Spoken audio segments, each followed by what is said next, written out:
I just want to add with the guns, Chief, because all the kids got guns now. And every time in Columbia when they're trying to get a bill through to get some type of regulations control over guns, it is the police chiefs and the sheriff that opposes them changing it. And I can't figure that out. You all know how dangerous the guns are. You would think in law enforcement, chiefs and sheriffs, that you all would be up there telling the legislators, no, we got to stop these guns, certainly it's assault weapons. Well, I have to disagree with you. We were in Columbia a year ago.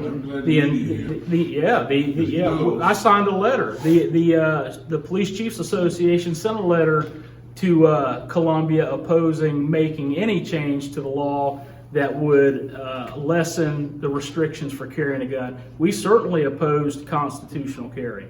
That's well documented, and I'm assuming that the Sheriff's Association did the same thing. So I've got to disagree with you. We vehemently opposed them making a constitutional carry law where anybody could carry a gun, and we couldn't do anything about it or approach them or look at the gun or find out if they had a concealed weapon permit or anything along those lines. That's not true. We did not. But I know for a fact that law enforcement, who we would think would want more regulation on the gun. Well, as law enforcement, I agree. That's it. If all the guns were bought legally, it'd be no problem. Everybody goes through back. Right. Well, if you put guns everywhere, somebody will get out. That's right. I mean, they're not bought legally.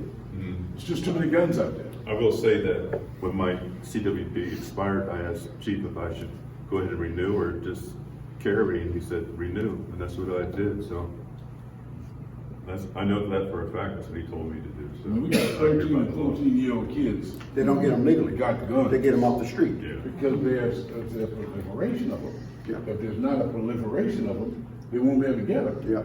You know? You can't stop the black market, though. That's where a lot of it comes from. Yes, sir. And I'll say this, a couple of years ago, my daughter, who's a sophomore in college now, I found a little plastic thing in her room, and I'm like, what in the world is this thing? And it was the end of a vape pen. And I showed it to my wife, and she said, oh my gosh. And what did we immediately do? We went to her book bag, we went through all her drawers, we went through her car, we turned it upside down, and we held our daughter accountable. And it wasn't one search, it was every time I got a crazy feeling. Her drawers got dumped out, her book bag went through, her car went through. She got caught one time with the vape pen. She's at college now, she may be doing it, I don't know.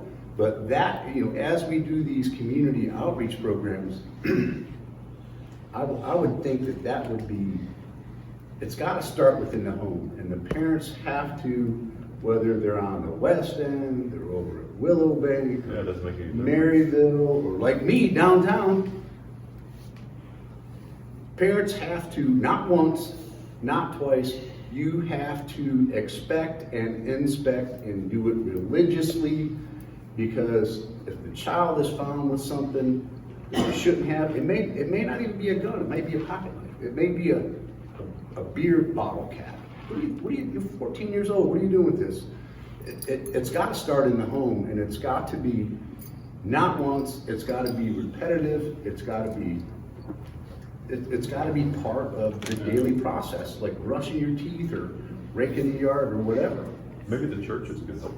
That would be a great thing that should be part of the message coming from the churches. I know a lot of politics happens in the church. That should be something that's preached in the church. Inspect your child, expect your child, inspect your child, not once, every day. Because your child may be good 10 times in a row, but the 11th time is when he catches a bullet. I'd like to also say there is, this may not be for everyone, because not even at the high school level, at the elementary level, if you know a child that's having some issues, therapy is available, and it's included with your health insurance. For those parents who have Medicaid, it's absolutely free, and I can say that because I did it. So, sometimes you have to be proactive. If you see something that's kind of off, it doesn't hurt. And we don't talk about therapy in our community. The church is good, community is good, but sometimes you need extra reinforcement as well. There are therapy, counseling tools right here in the city of Georgetown who take your health insurance, and it's just something I think that we should actually use more. Not just walk them on mental health, but a private therapist who will accept your insurance. And so it's not for everyone, but there are other things that you can do to be proactive within your child's rearing. Well, to the councilman's point, I want to add that, past few weeks, we've talked to a number of parents, and I can tell you, we've talked to more than one parent, and we have asked, have you searched your child's room? Have you gone in and searched your child's room to see what's in there? No. Well, why not? Well, because my kid said I can't. Don't go search my room. They tell me not to search my room. So guess what? We don't. So, anyways. Are they afraid of the child? Yeah. Probably are. Probably are. Yes. I don't know. I don't know why they're not. I can't answer that.